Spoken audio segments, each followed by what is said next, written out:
Welcome! If you are coming across my channel for the first time, please like and subscribe. My name is Della Marsh.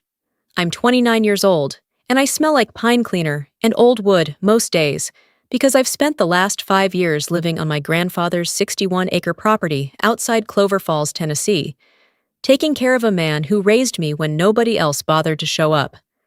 I drive a 2016 Ford Ranger with a cracked dashboard that I've been meaning to fix since last February.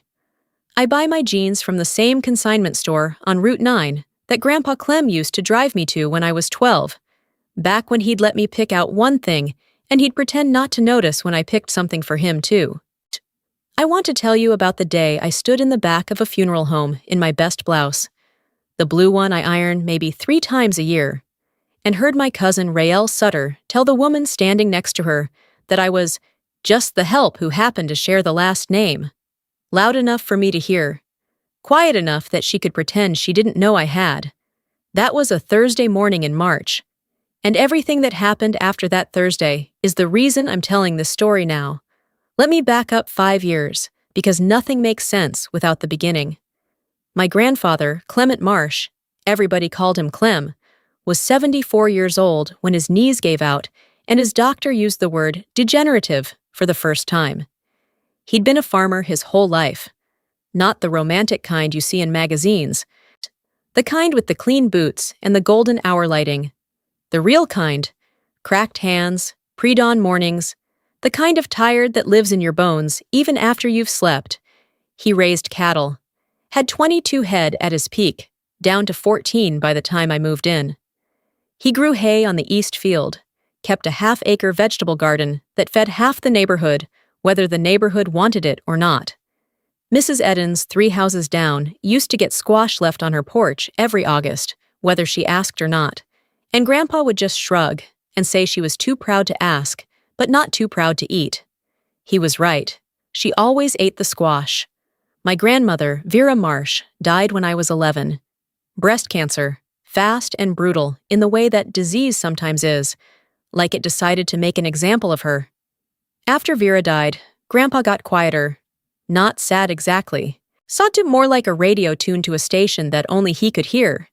He kept farming, kept showing up, but something in him retreated behind his eyes, and only came out sometimes, mostly in the evenings when he'd sit on the porch and talk to me like I was an adult, even when I was clearly not one. My parents divorced when I was 8. My mother, Grandpa's daughter Trish, moved to Scottsdale when I was 13 and sends a birthday card most years. My father is a subject I don't take up much space with anymore. Grandpa was the constant, the fixed point, the person who came to every school thing, every 4-H competition, every single event that required an adult to show up and care. He was there. So when his knees got bad, and then the COPD diagnosis came, and then his doctor started using phrases like quality of life management, I didn't think twice. I loaded my car, gave notice at my apartment in Knoxville, where I'd been working at an urgent care clinic as a medical assistant, and I drove to Clover Falls. My Aunt Patrice, Grandpa's other daughter, Raelle's mother, asked me once over the phone if I'd really thought this through. She said it the way people say things when they've already decided what the answer should be, but want to feel like they asked. I said yes. She said, okay. And that was the last substantive conversation we had for about 2 years. Here's who you need to know before we go any further. Raelle Sutter is 34. She lives in Nashville in a house she and her husband Boone bought at the top of their budget during a particularly optimistic year, which means they've been slightly underwater ever since in the specific financial way that people refuse to discuss at family gatherings. Raelle is pretty in the way that she knows she's pretty, and has organized her personality around this fact.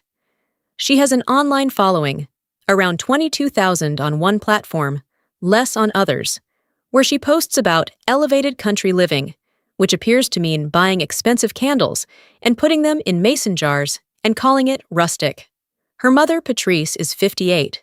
She retired early from a job in HR and now lives in a condo in Chattanooga with her boyfriend, Gerald, who nobody in the family particularly cares for, but nobody says anything about, because Patrice has strong opinions about people who share their opinions.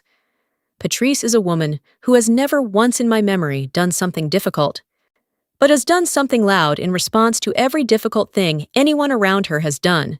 She performs concern the way some people perform charity. You know she's doing it. She knows you know. Nobody says anything. Then there's my Uncle Denny, Grandpa's only son. Denny Marsh, 56, lives in Raleigh, where he works as a sales coordinator for a medical supply company. Denny is not a bad person. I want to say that clearly because everything that follows could make it seem like he is, and I don't think that's entirely accurate. Denny is a person who found it very easy to let other people handle difficult things and very natural to show up once the difficult things were handled. He called Grandpa every Sunday. Those calls lasted about 9 minutes. I know because I used to hear them from the kitchen while I was making Grandpa's lunch. And Grandpa would hang up and look at the phone for a second with an expression I couldn't quite read. He never complained about any of them, not once. That was Clem Marsh. He didn't spend energy on people being less than he'd hoped. He just noted it quietly and went back to what needed doing. The 5 years I spent at that house were not romantic. I want to say that plainly, because stories like mine sometimes get a shine put on them that isn't accurate. Grandpa's COPD meant breathing treatments twice a day.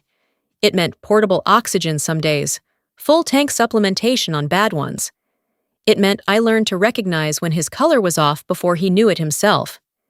It meant 3 ER visits in 2021, one of which turned into a 4-day hospital stay. And I slept in a waiting room chair for 2 of those nights because I wasn't family enough to get a cot, but I wasn't leaving.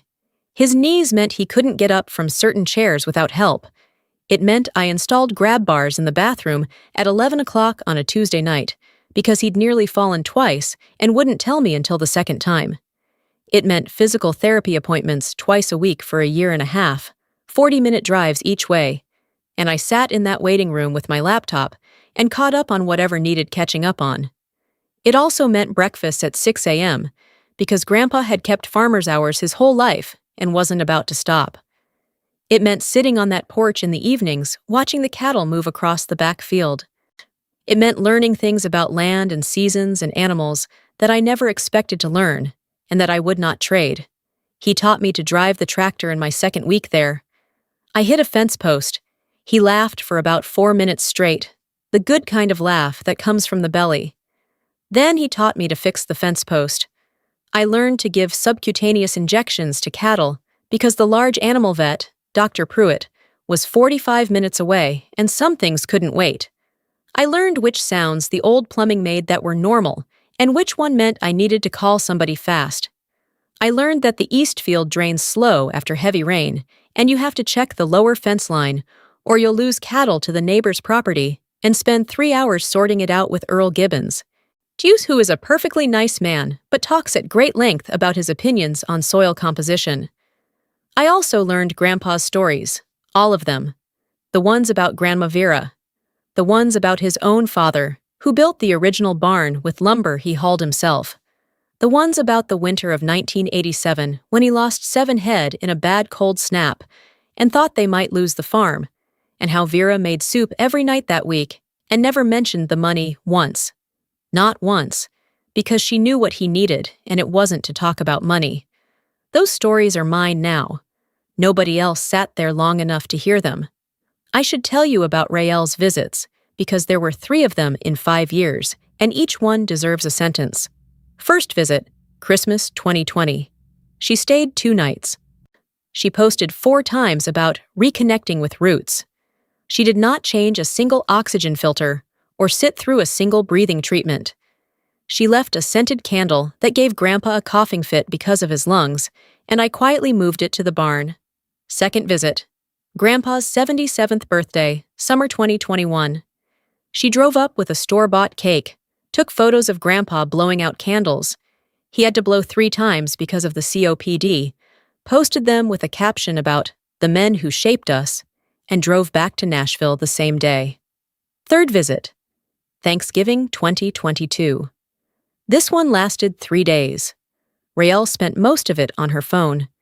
She did help with dishes once. She asked Grandpa 3 times whether he'd thought about what he wanted to do with the property, framing it each time as concern for him, which he received politely, and I received differently. On the last morning of that visit, she told me, in the kitchen, that I was so good for doing this, in the same tone you'd use to compliment a golden retriever. I thanked her. I meant nothing by it. That was the tone of all our interactions, bright surfaces over everything underneath. Grandpa died on a Tuesday in early March. He was 79. It wasn't sudden, but it also wasn't slow in the way you get used to. He'd had a rough winter, 2 hospital stays, one longer than the other. His body had been working hard for years, and something shifted in February that his doctor was honest with us about. We had about 6 weeks of knowing. Those 6 weeks were theirs and mine. They belonged to the 2 of us, and the cattle, and the porch, and the morning light, and the evening quiet. We watched a nature documentary series that he got completely invested in. He had strong opinions about migratory birds that I did not expect. We ate soup a lot because it was what he could manage, and I made 12 different kinds because I refused to let the answer to, "What's for dinner?" become boring. He died on a Tuesday at 4 in the morning with me in the room and his hand in mine. I had called Patrice and Denny when it was close. They didn't make it in time. I held his hand anyway. I was the one who called the funeral home. I was the one who met with the director and chose the service. I was the one who wrote the obituary, which took me 4 hours and 3 cups of coffee because there was too much to say, and I kept crying over word count. The funeral was the following Thursday. Patrice arrived Wednesday evening with Gerald and a suitcase that seemed very large for a 2-day visit. She walked through the house with the particular gaze of a woman taking inventory, which I noticed but did not comment on. She said the kitchen could use updating. I said nothing. Denny flew in Thursday morning. He looked tired. He hugged me at the door and said, "You did good, Della." And I think he meant it, and I appreciated that he said it, even if it arrived about 5 years late. Rael and Boone drove up Thursday morning. Rael was dressed in a black ensemble that had clearly been assembled with care. Boone looked like a man who had been told he was attending a funeral in the same tone you'd tell someone they were attending a DMV appointment. He had the energy of someone counting down. They arrived at the funeral home 20 minutes before the service. I was already there. I'd been there since 8 in the morning helping arrange flowers, because that's who I am, and because nobody else was going to do it. I was standing near the entrance when Rael came in, and she did not immediately see me. She leaned to her mother and said, in a voice calibrated to travel but not to boom, "I see the poor caretaker finally made it." And then she laughed. A small, contained laugh. A social laugh. The kind you use when you've said something and you want the other person to confirm it landed. Patrice did not laugh, to her credit. She gave a small, tight smile and moved toward the casket, but I heard it. And 3 or 4 people standing near the entrance heard it. And the thing about a comment like that, he said in that place at that moment, is that it tells you everything you need to know about a person with perfect efficiency. Rael Sutter looked at her grandfather's casket and thought about hierarchy. She thought about where I ranked. She announced it out loud in the first 30 seconds. I was wearing the blue blouse. I'd ironed it that morning. I stood at the back during the service. Aunt June, Grandpa's sister, 77, small and precise as a sparrow, and sharp as anything I've ever encountered, sat beside me and put her hand over mine without a word. She'd known me since I was born. She knew what the last 5 years had looked like. She squeezed my hand once, firmly, and then we both watched the service in silence. Grandpa would have hated how long the pastor talked. He was a 20-minute church man. The service ran 45. I spent the extra 25 minutes thinking about everything except what was being said. The reception was at the house. Clover Falls works exactly the way small Tennessee communities work, which means within 4 hours of a death, there's enough food on every available surface to feed a county. Mrs. Albright brought her famous pound cake, which is famous because it is actually extraordinary, and everyone knows it. The Tillman family from up the road brought barbecue. There was sweet tea so strong it had opinions. Grandpa would have loved it. He measured a life by how many people showed up with food at the end.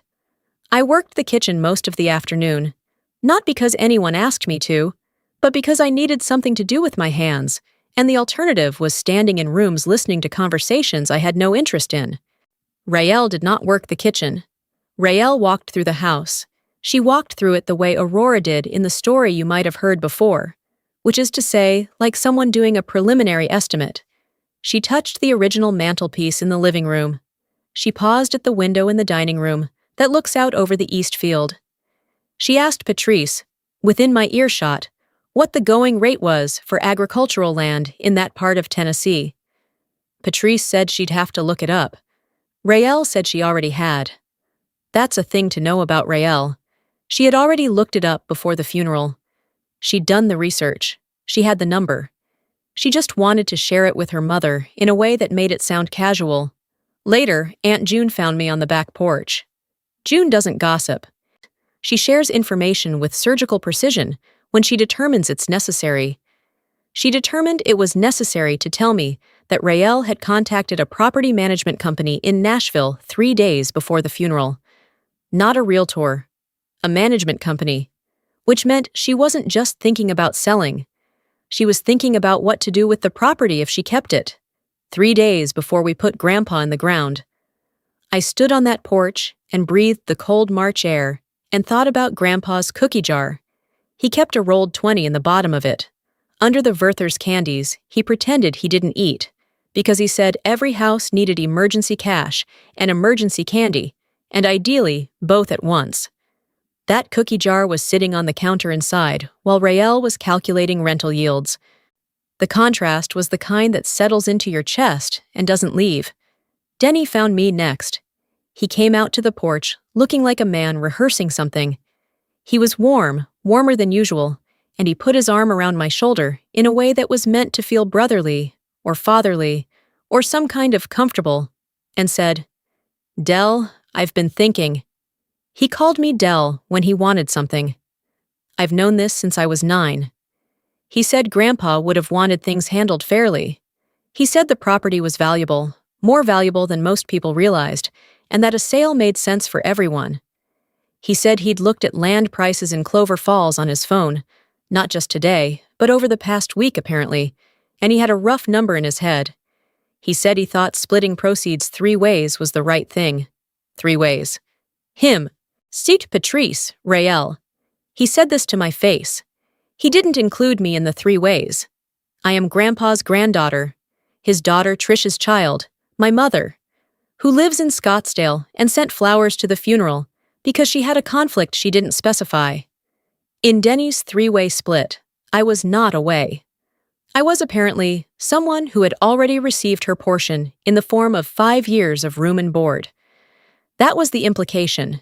Nobody said it as cleanly as Raelle would later, but it was in the architecture of everything Denny said.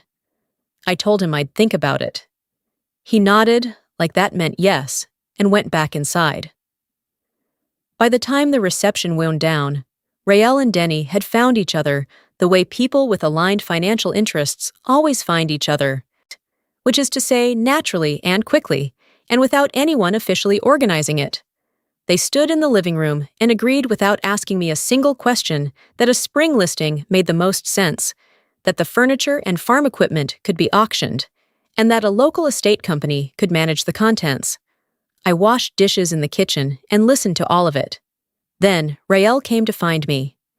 This was the conversation she'd been building toward all day. Everything else had been warm-up. She came into the kitchen and leaned against the counter in a way that was meant to feel casual and landed as rehearsed. She said she just wanted to talk, sister to cousin, which is a phrase that does not mean what it sounds like. She said she understood this was hard. She said she knew I'd given a lot to be here for Grandpa. And that was beautiful, she meant it. And then she said it. But honestly, Della, you lived here rent-free for 5 years.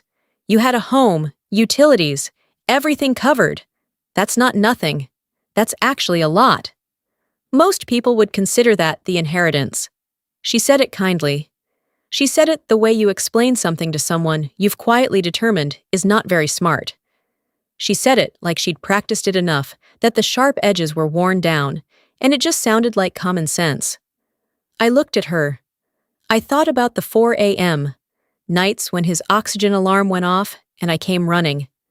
I thought about the time he fell in the bathroom in November 2021, and I stayed on the floor beside him for 20 minutes until we figured out together how to get him up without hurting him. I thought about the breathing treatments, where the PT appointments, the medications I tracked on a spreadsheet because there were 11 of them, and the order and timing mattered. I thought about the Sunday afternoons when he was tired and sad and just needed someone to sit in the room with him without talking. I thought about the stories, all the stories. Free. I said, I hear you, and I let her think that meant I agreed. After the last car left, I walked through the quiet house. I was in the bedroom when I noticed the jewelry box on the dresser was open. Grandma Vera's emerald ring, not expensive in dollars, expensive in the way things are expensive when they are the last physical piece of someone you loved, was gone. I'd seen it on Rael's hand during the reception. She hadn't asked. She'd just looked at it, decided it was hers, and taken it. Like picking up change from a counter. I sat down on the edge of the bed. I didn't call her. I didn't text.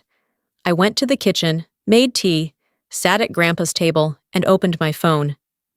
I took screenshots of every message Rael had sent me over the previous week. The questions about property taxes. The message she'd sent Boone that he'd accidentally included me in about getting ahead of the asset situation. The text asking Denny if he thought they'd need a probate attorney. Not for revenge. For the record. Grandpa used to say that the difference between a person who wins and a person who doesn't is often just that one of them kept better notes. I kept notes.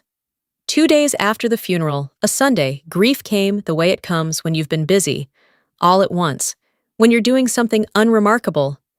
I was in the barn checking on the cattle when it hit me. I sat down on a hay bale and cried for about 20 minutes, with 2 of Grandpa's older cows watching me with the patient, unimpressed expression that cows specialize in. Their names were Marguerite and Clover. Grandpa named all his cattle. He said if you were going to raise something and care for it, you should at least know what to call it when you needed to talk to it. Marguerite in particular had always had a personality. She was bossy and certain of her own importance in the herd, which Grandpa found funny and I found relatable. I told Marguerite I was going to be fine. She blinked slowly and went back to her hay. That was probably the right response. My phone was a disaster. Rael had started a group chat.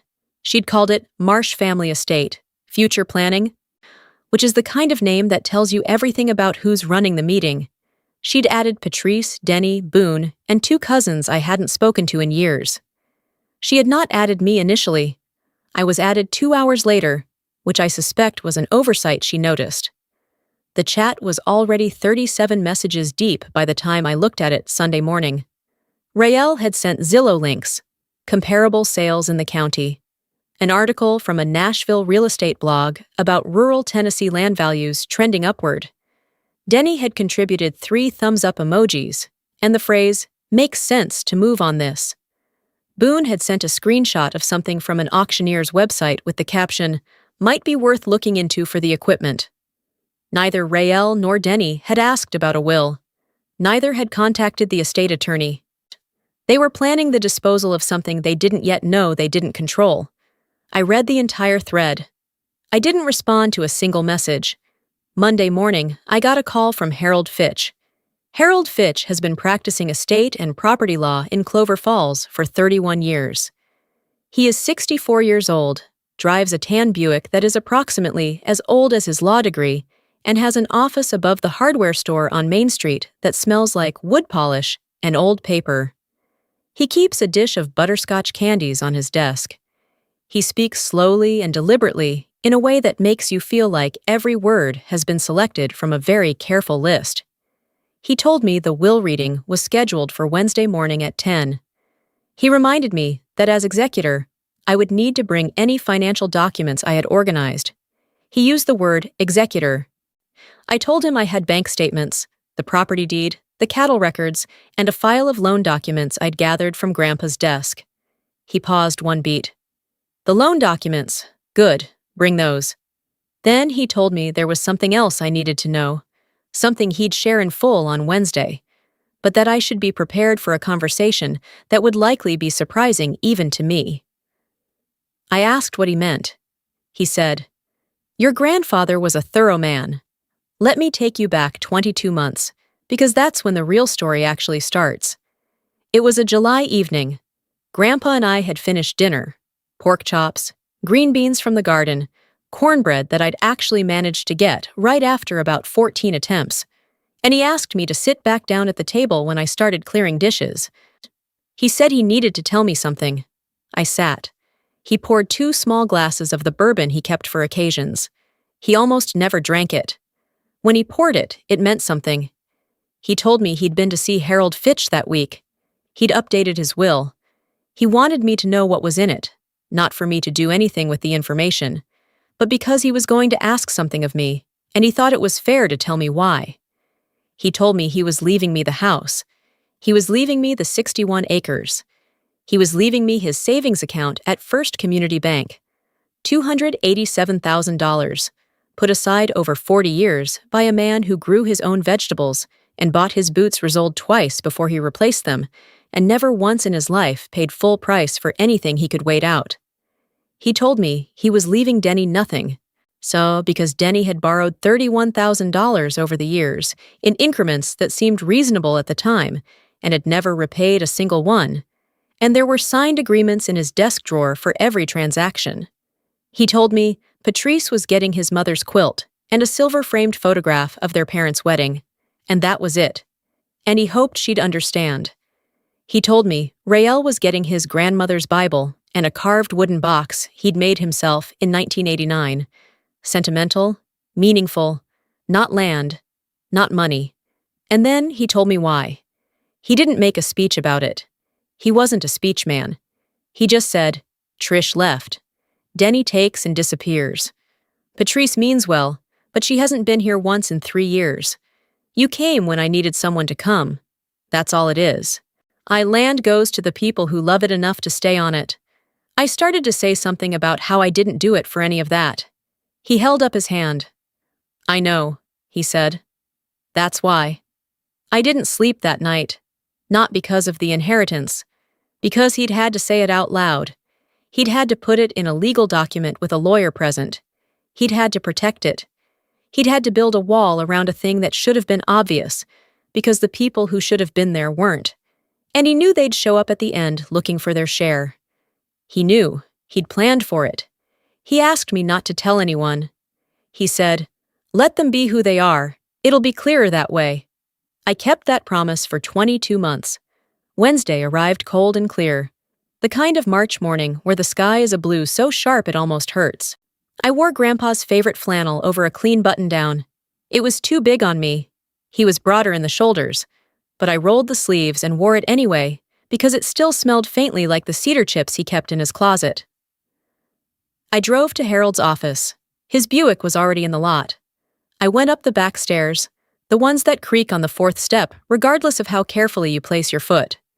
Rael and Boone were in the waiting area. Rael was dressed like a boardroom. She had a leather folder on her lap. When I came in, she gave me the bright, careful smile she uses when she's being strategic. Boone looked at the wall. Denny arrived 8 minutes late. He'd come from the airport. He smelled like recycled air and airport coffee. He made a comment about the flight that nobody responded to. He sat down and bounced his knee. Patrice arrived 2 minutes after Denny. Gerald had stayed at the house, which was probably for the best. Harold came out exactly at 10, which I had expected, because in 31 years of practice, he had apparently never been late to anything. He shook each hand, led us into his office, closed the door, sat behind his desk, opened the file, and put on his reading glasses. No preamble, no warm-up, just the will. He stated first that the document had been updated 22 months prior, drafted in his office, signed with full legal competency by Clement Arthur Marsh, witnessed by 2 independent parties, and notarized. He noted that a letter from Dr. Calloway at Clover Falls, medical confirming Grandpa's cognitive capacity at the time of signing, was on file. He looked at each person in the room as he said this, and I understood exactly why. He was building the foundation before anyone could start digging at it. Rael's pen was out. She was ready. Harold read, I, Clement Arthur Marsh, hereby appoint my granddaughter, Della Jean Marsh, as sole executor of my estate. Rael wrote something. She'd heard executor and was filing it under administrative burden. The property known as the Marsh Farm, including the residence, all outbuildings, all equipment, and all livestock, comprising 61 acres in total, is left entirely and without condition to Della Jean Marsh. Rael's pen slowed. Denny's knee stopped bouncing. The savings account, held at First Community Bank of Clover Falls, current balance $287,000, is left entirely and without condition to Della Jean Marsh. Boone looked at Rael. The first real look they'd exchanged since we sat down. To Patrice Goodwin, Clement leaves his mother's handmade quilt and the silver-framed photograph from the mantel in the sitting room. Patrice inhaled audibly. To Rael Sutter, Clement leaves his grandmother's King James Bible and the carved wooden box currently located on the shelf in the study. Rael's hand was very still. To Dennis Marsh, the will acknowledges outstanding loans totaling $31,000, supported by signed promissory notes, and directs the executor to pursue full repayment to the estate. Harold slid the photocopies across the desk. Each note dated, each one in Denny's handwriting, each one signed. Denny looked at the notes the way a man looks at something he'd hoped had been forgotten. The will includes a no-contest provision. Any named party who challenges the validity of this document forfeits all bequests contained herein. The room was very quiet. Harold closed the folder. Then he opened a second one. There is one additional item I am required to disclose, he said. The results of a complete estate appraisal, including assets not previously discussed. He pulled out a single page, set it on the desk, turned it so we could see the number. It was the mineral rights. Grandpa's father, my great-grandfather, Olin Marsh, had secured mineral rights to the property in 1968 when a coal interest came through the area. Grandpa had always referred to them as old paperwork from Daddy's time. He'd never had them appraised. He didn't think they amounted to much. He was wrong. The mineral rights are recently surveyed by a geological firm Harold had engaged as part of the estate process, appraised at $1.1 million. Even I hadn't known. I looked at that number and forgot how to breathe for a moment. Rael whispered something to Boone. I didn't hear the words, but I saw her face, and I watched it change from composed to something underneath composed. And that underneath thing was the face of someone watching a door they'd been sure was open turn out to have been locked the whole time. Denny stared at the promissory notes. Patrice looked at her hands. Harold looked over his glasses at me and said nothing, because nothing needed saying. The quiet after a will reading like that doesn't feel like relief. I want to say that clearly. It feels like the moment after a long storm when everything is very still and you're not sure what condition things are in yet. Rael stood first. She picked up her leather folder, the one full of comparable sales and property management research, and she held it to her chest and walked out without a word. Boone followed, close behind, not looking at anyone. Denny sat for a full minute after they left. He looked at the promissory notes. He picked up one of them, the one for the largest amount, $12,000, from 2018, and held it for a moment. Then he set it down and left. Patrice paused at the door. She turned and looked at me. She said, I didn't know it would be like this. I said, I know. She left. I stayed and talked with Harold for 20 minutes. He gave me the timeline. He gave me my responsibilities as executor. And he went over the mineral rights appraisal in more detail. He told me, at the end, that Clement had been one of the most prepared clients he'd ever worked with, and that he'd spent the last 2 years making sure everything was structured so it couldn't be undone. "He thought about you," Harold said. "I drove home on a 2-lane road through flat fields and bare March trees, and I had to pull over once because I couldn't see properly. I sat in the Ranger on the shoulder of the road and let myself feel the full weight of the past 5 years and the past hour, and the fact that it was over and also just beginning, and Marguerite and Clover and the other cattle were back at the farm waiting on their evening feed, and there were still fences that needed checking and a barn roof that had a soft spot I'd been worried about since January. Maybe the world doesn't stop for the moment when everything changes. You just have to be ready to keep working once it does." 2 weeks later, the responses came. Not in thunder, in paperwork. Raelle hired an attorney in Nashville. She filed a will contest on grounds of undue influence, claiming I had manipulated an elderly, unwell man into disinheriting his family. Her attorney's name was Clifton Waverly, and he reviewed Harold's documents: the will, the witnesses, the notarization, Dr. Calloway's letter confirming Grandpa's competency, all of it. And then he told her what any honest attorney would tell her. There was no case, but Raelle filed anyway. I don't know if Waverly didn't explain the no contest clause clearly enough, or if Raelle heard it and decided it wouldn't apply to her. Either way, by filing, she triggered it. She lost the Bible. She lost the carved wooden box. She paid $5,200 in legal fees to prove that the will was exactly what it appeared to be, and to lose the only 2 things Grandpa had left her in the process. She paid $5,000 to confirm that her grandfather's wish was precisely what had been documented, and that she had no claim to any of it. I sat with that fact for a while, not with satisfaction, more with a complicated feeling I don't have a clean word for. Grief, maybe, for the grandfather who had to protect himself against his own grandchildren with legal documents, for the family that had become a transaction. Denny's situation was simpler. Harold sent a certified demand letter to Denny's address in Raleigh, $31,000, supporting documentation enclosed. The estate had a legal obligation to collect documented debts. As executor, I had an obligation to enforce it. Denny called me once. He wasn't angry exactly, more deflated.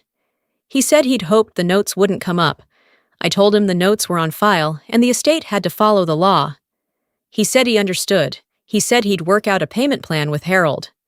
He did. He's making quarterly payments. He's kept to the schedule so far. Wednesday of the 3rd week after the reading, Harold called and asked me to come in. He said there was something else, and he suggested I sit down.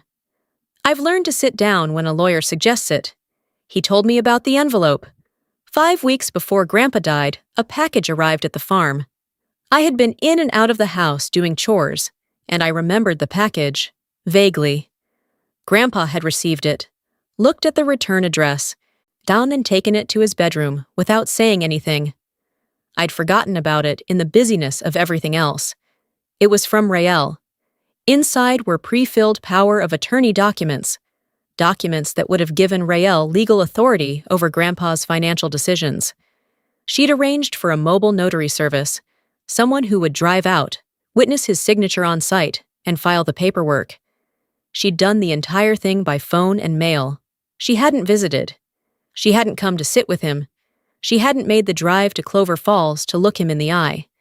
She sent legal documents by FedEx that would have handed her control of his money. Grandpa hadn't understood what he was looking at. He knew something was off, but the legal language was dense and he wasn't sure. So he put the envelope in his coat pocket and drove himself to Harold's office the next day, which was a harder drive than it should have been by then, because his breathing wasn't good and the heater in his truck ran weak. Harold saw immediately what Raelle had attempted. He said Grandpa sat across from him and listened to the explanation and didn't say a word for a long moment. Then he said, "All right, let's fix the rest of it." That was the appointment where the no contest clause was added. That was the appointment where Raelle's bequest was reduced to 2 items. He drove home from that meeting in his cold truck with his bad lungs, and he didn't tell me what had happened, and he didn't mention Raelle's name that evening, and we ate dinner and watched his nature program, and he laughed at the migratory birds. He knew. He'd handled it. He didn't need to make it loud. I didn't hear from Rael directly for 6 weeks after the will reading. Then, on a Saturday morning, a package arrived. Nashville postmark, her handwriting on the label. Inside, wrapped in tissue paper, was Grandma Vera's emerald ring. No note. Just the ring in tissue paper in a padded envelope. I held it in my palm for a long time.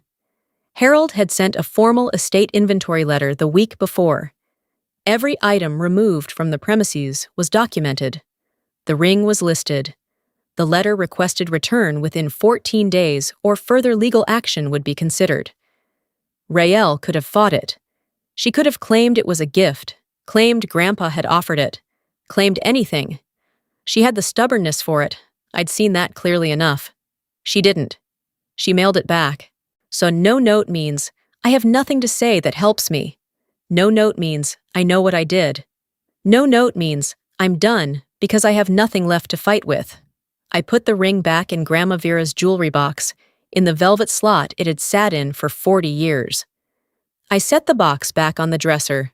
Then I got the call from Boone. Not Rael. Boone. His voice was careful, quiet, in the particular register of a man choosing his words around a landmine. He didn't ask for money. He didn't argue about the will.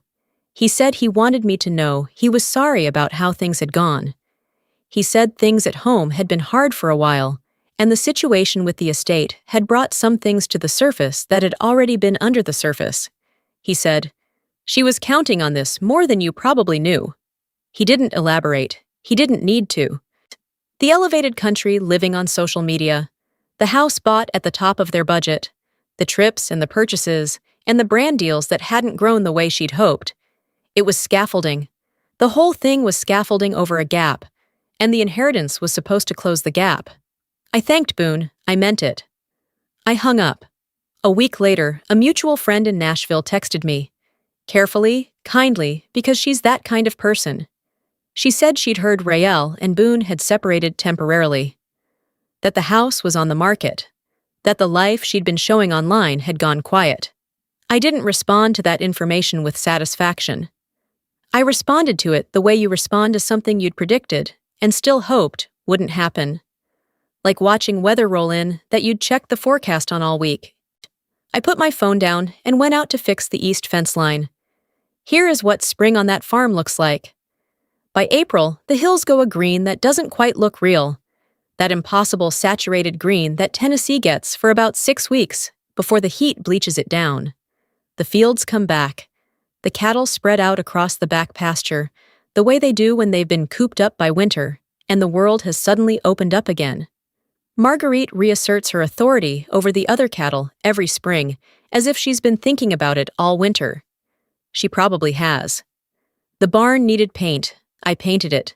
The soft spot in the roof needed replacing.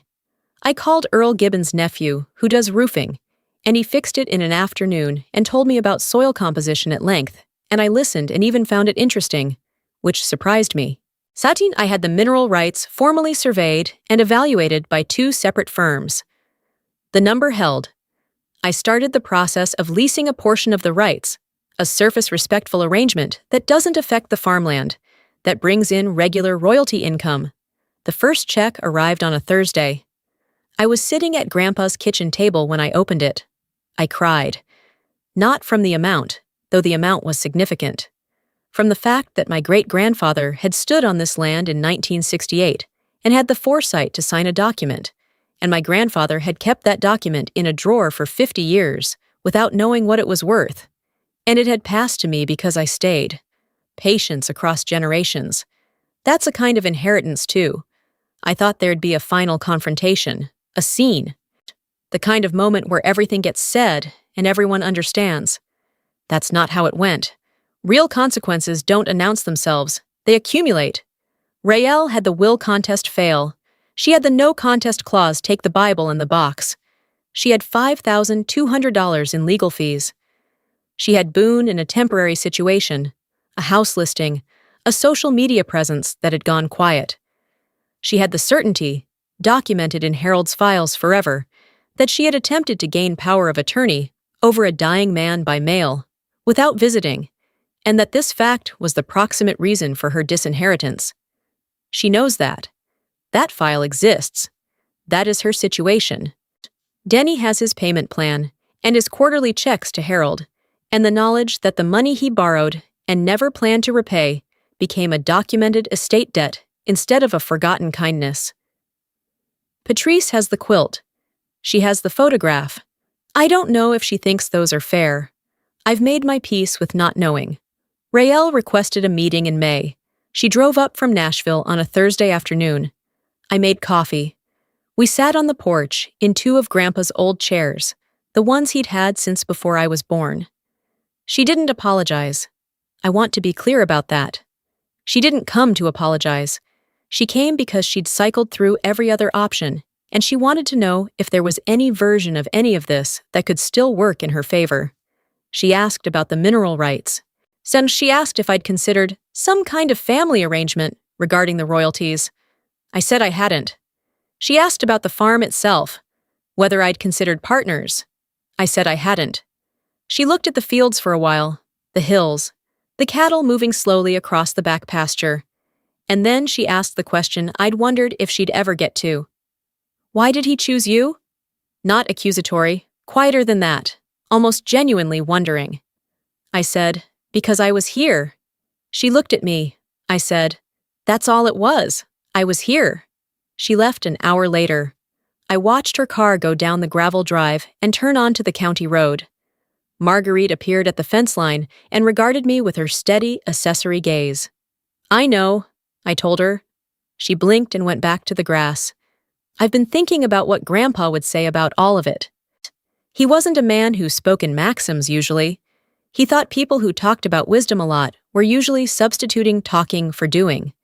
But he had a few things he said repeatedly, the kind of things you don't write down because you figure you'll always remember them, and then you're glad you did when you realize you almost didn't. He used to say, a person shows you who they are in 2 moments, when things are going well and when something is at stake. The second one is the one that counts. He spent the last 5 years watching, noting, filing. Then he walked into Harold Fitch's office and built a legal structure around what he'd observed, precise and airtight. And then he came home and made no mention of it and watched his nature program and ate his soup and told me stories about Grandma Vera until he couldn't anymore. He knew who showed up. He knew who counted. He just waited until the right time to say so. This morning, a Thursday in late May, I woke up at 5:30 because that's when you wake up when you live on a farm, whether you mean to or not. I made coffee in the kitchen, where the cookie jar still sits on the counter, still has a rolled 20 in the bottom under the Werther's candies. I'm not going to move that 20. Some things you keep. I took my coffee out to the porch. The green hills were doing their impossible thing. The cattle were already moving in the back field. Marguerite was holding court near the water trough. The farm needed me. The day needed doing. I sat in Grandpa's chair, in Grandpa's flannel, holding Grandpa's mug, and I watched the morning come up over land that is mine now. And I thought about all of it.